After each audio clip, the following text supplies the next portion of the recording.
Film की शुरुआत में हमें एक अजीब वीरानी जगह को दिखाया गया, जहां पर हमें कोरिया के अंदर एक गुंजाई मेंटल एक पुराना हॉस्पिटल भी दिखाया गया जो काफी अरसे से बंद पड़ा था। जिसके बारे में सबसे फेमस चीज यह था कि इस हॉस्पिटल के डायरेक्टर ने सारे के सारे पेशेंट्स को कत्ल कर दिया और उसके बाद वो खुद गायब हो गया। इस हॉस्पिटल के बारे में और भी जानने के लिए दो लड़के इस हॉस्पिटल के अंदर जाते हैं। दिखाया गया कि ये दोनों लड़के अपने ही मोबाइल से लाइव स्ट्रीम भी किए जा रहे थे ताकि लोगों को भी दिखा सके कि अंदर क्या हो सकती है। दोनों कैमरास के सामने काफी एक्साइटेड होकर बताते हैं कि कोई भी हमें रोक नहीं सकता। यही कहते हुए दोनों आगे यानी रूम नंबर 402 की तरफ बढ़ने लग गए, जिसे पहले किसी ने नहीं खोला हुआ था। जैसे ही दरवाजा खुलने लगता है, अचानक से एक घंटी बजती है और खौफनाक चेहरा कैमरे के सामने आ जाता है, जिसके बाद दोनों लड़के गायब हो गए। सारे व्यूवर्स परेशान और डिस्टर्ब हो जाते हैं, पर एक फेमस यूट्यूबर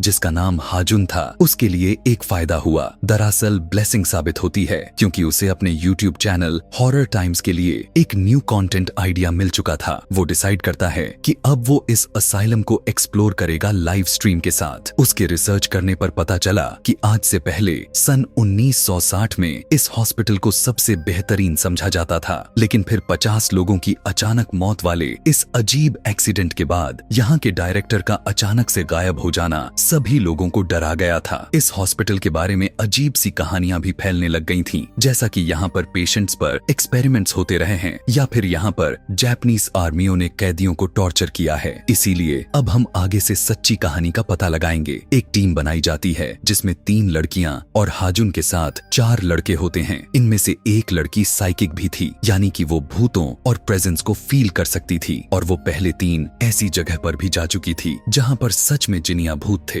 अब रात का टाइम दिखाया गया। सभी लोग अपने अपने कैमरास और माइक्रोफोन लेकर उस हॉस्पिटल के दरवाजे के सामने पहुंच जाते हैं। डरते हुए ये लोग अंदर जाते हैं। अंदर का माहौल बहुत ही डरावनी और बहुत ही ज्यादा खतरनाक था। हर तरफ घना अंधेरा था, जगह जगह टूटा फूटा बिखरा हुआ सामान और उन पर जमी हुई सालों की डस्ट थी। अंदर जाते ही सब लोगों को ऐसा महसूस हो रहा था कि जैसे उन्हें कोई देख रहा हो। हाजुन भी खुश लाइव स्ट्रीम को कंट्रोल करने के लिए असाइलम के बाहर कैंप लगा लेता है और खुद अंदर जाने के बजाय बाकी के सभी लोगों को अंदर भेज देता है। जब ये सभी लोगों के अंदर के रूम्स को चेक करने पर इन्हें एक अजीब सी डॉल मिलती है। यहाँ पर लिबर्टी में जो लोग पूरी लिबर्टी को चेक कर रहे थे वो एकदम से डर जाते हैं, क्योंकि उन्हें लिबर्टी में एक बर्तन के अंदर एक मरा हुआ चिकन मिलता है। जबकि बाहर से जो लोग इस हॉस्पिटल से चेक कर रहा था वो भी एकदम अचानक से चीख मार देता है, क्योंकि उसे लग रहा था कि स्विमिंग पूल में एक लाश तैर रही है। जब ये लोग अपने स्टिक से उसे हटाकर चेक करते हैं तो पता चलता है कि वो तो बस खाली सी विग थी। यहाँ पर एक लड़की हॉस्पिटल के दीवार पर एक स्प्रे से अपना नाम लिख देती है, क्योंकि ये उसकी जिंदगी के पहला और खतरनाक एक्सपेरिमेंट्स था। उसकी अपने नाम के नीचे उसने यह लिखा हुआ था कि चलो आगे बढ़कर जिंदगी जिएं। अब वही लड़की इसी अजाइलम में होली वाटर फेंकने लग जाती है। इस दौरान दूसरा लड़का जब ऑडियंस को यहाँ इस हॉस्पिटल के अंदर का हालात के बारे में खबर कर रहा था कि तभी अचानक से उसका कनेक्शन ड्रॉप हो गया और उसी टाइम पर एकदम जोर से पीछे कमरे का दरवाजा खुलता है, जो दरअसल उसी डायरेक्टर का रूम था जिसका गायब हो जाना, और उसे सब आज भी किलर मानते हैं। बाहर से हाजुन उसे अंदर जाने को बोलता है तो वो अंदर जाकर वहाँ पर एक पिक्चर देख पाता है जो सभी पेशेंट्स की थी, और पेशेंट्स के बीच में डायरेक्टर खुद भी थे, जिससे उन्हें पता चलता है कि पेशेंट्स के मर्डर के बाद से आर्मी ने इस असाइलम को हमेशा के लिए बंद कर दिया था। खैर, अब हाजुन और शार्लेट ऑडियंस से बात करते हैं और उन्हें बताते हैं कि वो लोग इस पूरे असाइलम को अंदर से बंद कर चुके हैं। सभी लोग इस असाइलम के अलग अलग रूम्स के अंदर खड़े हैं और देखते हैं कि आखिर इनके साथ क्या होता है। काफी देर तक देखने के बाद जब इनके पास कुछ अजीब नहीं होता, तब ये सभी लोग डायरेक्टर के रूम में चले जाते हैं। अब हद तो तब हो जाती है कि डायरेक्टर के रूम में जाकर वे सभी घोस्ट को बुलाने का रिचुअल को शुरू कर देते हैं। इन्होंने इस रूम को पूरी तरह से सजाया हुआ था। बहुत सारे बेल्स के साथ कैंडल्स लगाई हुई थी और जिन जिन चीजों से सोल्स अट्रैक्ट हो सकते थे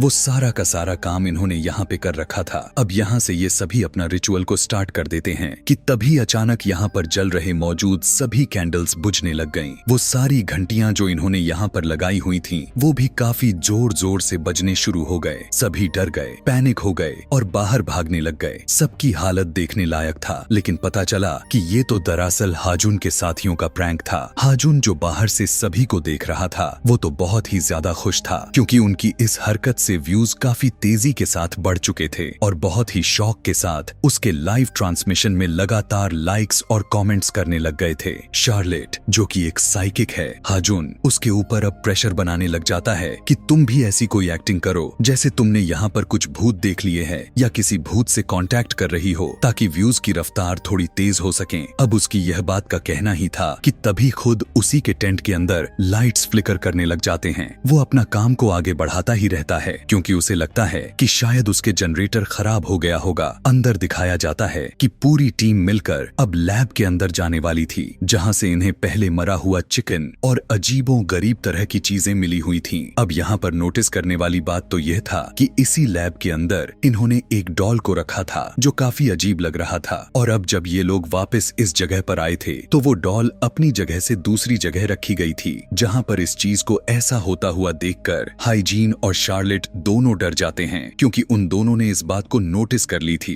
पूछने पर पता चला था कि ऐसी मजाक उनमें से किसी ने भी नहीं किया हुआ था। यहाँ पर उनके ग्रुप का एक मेंबर उन्हें बताता है कि ये डॉल बिल्कुल वही एक पेशेंट की तरह दिख रही है जिसकी तस्वीर उसने डायरेक्टर के रूम में देखी हुई थी। वो लड़का एक्साइटेड में आकर उस डॉल को उठाने लगता है, तब शार्लेट उसे ऐसा करने से रोक देती है, मना कर देती है कि उसे हाथ मत लगाना। शार्लेट को अब बहुत ही भयानक डर लगने लग गया था। उसका माथा पसीने से भीग चुका था, यानी सच में यहाँ पर कुछ तो था। इसीलिए वो अब फौरन इस रूम से बाहर निकलना चाहती थी, और जब वो अपने आप पर कुछ कंट्रोल पाती है तो दोबारा से अपने ग्रुप को ज्वाइन कर लेती है। अब ये 8 लोगों का ग्रुप 4-4 लोगों में डिवाइड होकर 2 ग्रुप बन जाता है। 4 लोग ऊपर रूम नंबर 402 की तरफ बढ़ने का फैसला करते हैं और 4 लोग थेरेपी वाले रूम को विजिट करने का डिसाइड करते हैं। यहाँ पर ये सभी बहुत से ऐसे कंटेनर्स को नोटिस कर पाते हैं जो दिखने में कॉफिन की तरह लग रहे थे, लेकिन इन कंटेनर के फ्रंट साइड पर एक बड़ा सा होल बना हुआ था। अब यहाँ पर एक लड़का उस सुराख के अंदर हाथ डाल देता है और ऐसी एक्टिंग करने लग जाता है जैसे अंदर से किसी ने उसका हाथ पकड़ लिया था। वो जोर जोर से चिल्लाने लग जाता है। शार्लेट इस बार तो एकदम से डर जाती है। वो सबको ऐसा करने से मना भी करती है, लेकिन कोई भी उसकी बात नहीं सुनता। व्यूज लेने के चक्कर में बाहर से हाजुन के आने वाले इंस्ट्रक्शंस के मुताबिक ये सब लोग उस कंटेनर के अंदर बारी बारी से हाथ डालकर देखने लग जाते हैं और सब ऐसे एक्टिंग करते हैं कि जैसे अंदर से किसी ने उन्हें पकड़ लिया हो। अब शार्लेट को भी सबके प्रेशर में आकर उसे ऐसा करना पड़ता है, और उसके साथ भी पिछले वाले लड़के के जैसा ही हो गया जिसका उसे डर भी था। कॉफिन के अंदर से किसी ने उसका हाथ पकड़ लिया था और वो हाथ को छोड़ने को तैयार भी नहीं था। वो जब डर कर चिल्लाने लगती है तो सब उसकी मदद के लिए आ जाते हैं। मिलकर सभी उसके हाथ को बाहर निकालने लग जाते हैं, लेकिन सबकी ताकत कम पड़ गई थी। आखिर में आकर अंदर जो कोई भी था उसने शार्लेट का हाथ छोड़ दिया, और शार्लेट ने जब हाथ बाहर निकाला तो देखा कि जैसे किसी ने अपने तेज नाखूनों से उसे खरोचा हो। सब लोग डर गए थे, इसीलिए सभी अब कॉरिडोर की तरफ भागने लग जाते हैं कि तभी देखते हैं कि किसी ने शार्लेट का स्कार्फ को पकड़ लिया है। शार्लेट भी जब जल्दीबाजी में कॉरिडोर में आती है तो वो देख पाती है कि जहाँ पर उसने अपने नाम के नीचे लेट्स लीव लिखा हुआ था, वहाँ पर अब तुम्हारी मौत लिखा हुआ आ रहा था, और इससे तो उसकी हवा टाइट हो गई। वो और भी ज्यादा डर गई। हाइजीन और शार्लेट पैसों से ज्यादा अपनी जान बचाने के बारे में सोच रहे थे और इस मिशन को यहीं पर अबॉर्ट करने का फैसला कर लेते हैं। शार्लेट रोते हुए अपने कैमरे में रिकॉर्ड करने लग जाती है कि ये शायद उसके जिंदगी की आखिरी रिकॉर्डिंग और आखिरी ब्लॉग हो सकती है, क्योंकि उसे ऐसा लग रहा है कि किसी ने उसके जिंदगी में किसी तरह का कर्ज दे दिया है, श्राप दे दिया है, और अब वो मर जाएगी। बाहर से हाजुन अपने साथियों को कहता है कि तुम जाकर हाइजीन और शार्लेट से कहो कि तुम्हें इस लाइव स्ट्रीम के और भी ज्यादा पैसे दिए जाएंगे। शायद पैसों की नाम सुनकर वो इस मिशन को अबॉर्ट ना करें। इससे पहले कि 2 लड़के उन दोनों लड़कियों के पास पहुंच पाते, ये दोनों उस असाइलम से बाहर निकल चुके थे, लेकिन बाहर जाते ही ये लोग झाड़ियों में फंस जाते हैं। इन्हें आगे जाने का रास्ता ही नहीं दिखाई दे रहा था। हाजुन के जिन 2 साथियों ने जो वीडियो को पैरानॉर्मल की तरह बनाने का प्लान किया हुआ था, उनके साथ ही सबसे ज्यादा डरावना कांड हो जाते हैं। सबसे पहले वो स्टोर रूम से उस व्हीलचेयर को आगे बढ़ते हुए देखते हैं और उसके बाद कोई ना दिखने वाली चीज उनके ऊपर हमला कर देती है और इस चीज की फुटेज कैमरे में रिकॉर्ड भी हो जाती है।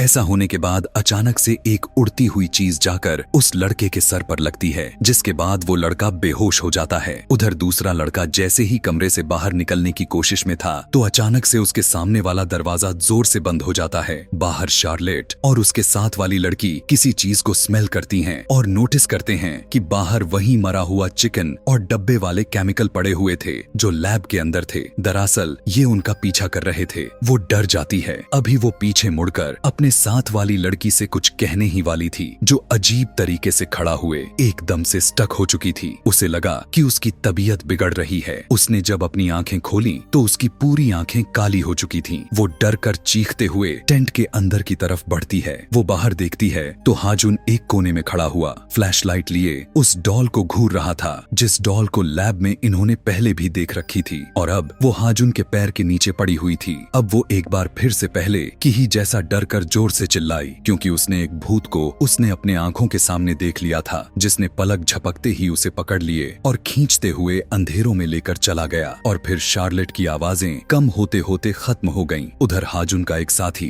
जिस पर घोस्ट ने हमला कर दिया था और वो बेहोश हो गया था, उसे भी होश आ जाता है और वो देखता है कि उसके बाकी के साथी रूम नंबर 402 यानी उसी दरवाजे को खोलने की कोशिश कर रहे हैं। वो फौरन से उनके पास जाकर उन्हें वार्न करने की कोशिश करता है कि ऐसा मत करो, यहाँ पर सच में भूत हैं। लेकिन ये लोग उसकी बात नहीं सुनते। एक छोटी सी बॉल अब इनकी तरफ आती है और जैसे ही रूम नंबर 402 का दरवाजा खुलने वाला होता है, शार्लेट की चीखें इनके कान फाड़ने लग जाती हैं और आखिर में उस दरवाजे को खुलने पर ये पूरी जगह काले अंधेरे में भर जाती हैं। इनके पास जो इंफ्रारेड कैमरास थे जिनके अंदर भूत को देखे जा सकते थे वो सारे के सारे तेजी से ब्लिंक करने लग जाते हैं और इनके पास के मौजूद के सारे सिग्नल्स कट हो जाते हैं और इनका लाइव स्ट्रीम का कनेक्शन भी टूट जाता है। पलक झपकते ही इन्होंने यानी इन तीनों ने देखा कि अब वो तीनों उसी रूम के अंदर थे जहां चारों तरफ पानी भरा हुआ था। देखकर ऐसा लग रहा था कि ये रूम किसी स्विमिंग पूल की तरह हो। इनके डर का माहौल उसी टाइम पर खत्म हो जाता है जब ये लोग अपने पास बहुत सारे सोल्स को देखते हैं और फिर कुछ ही सेकंड्स में एक के बाद एक तीनों पोजेस हो जाते हैं। हाजुन जिसका कनेक्शन अपने टीम से बिल्कुल टूट गया था, वो अपने टीम को चेक करने के लिए जाता है कि तभी उसे भी सामने वाले विंडो के पास कोई खड़ा हुआ नजर आता है। अब वो भी डर गया था अंदर जाने से, इसीलिए वो एक ड्रोन पर कैमरा लगाते हुए उस ड्रोन को अंदर भेजता है। लेकिन बात तो तब बिगड़ गई कि जो सामने खड़ा हुआ था वो दरअसल हाजुन के शकल का ही था। डायरेक्टर की बॉडी उड़ते हुए उसके कैमरास के फुटेज में कैद हो जाती है। यह देखकर वो डर जाता है। अब वो स्पिरिट एकदम अचानक से हाजुन की तरफ बढ़ चलती है, जबकि सीन को काटकर दूसरी तरफ दिखाया गया कि वो व्हील चेयर जो खुद अपने आप चल रही थी